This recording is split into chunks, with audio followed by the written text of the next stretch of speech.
这是我花400块钱买的摩托车，已经骑了3个多月，现在发动不了了。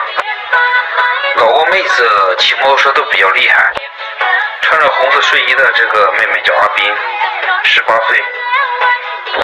在轮子前方的这个小妹妹也是18岁，叫阿碧。坐在凳子上的这个妹妹叫阿丽，同样也是18岁。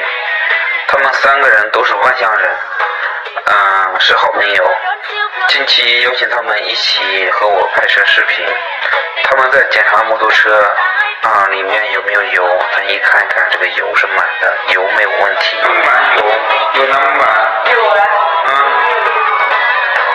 这个房间。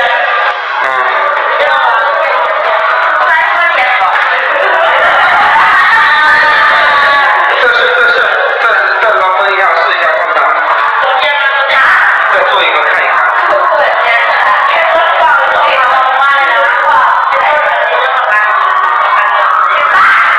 到里面吹口气，让它吹气，让它吹掉。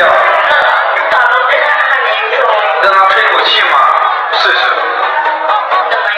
阿碧一看他们3个搞定不了摩托车，就从口袋里面掏出钥匙，然后让穿红色衣服的阿斌送我回去。我说我不需要就当运动一下。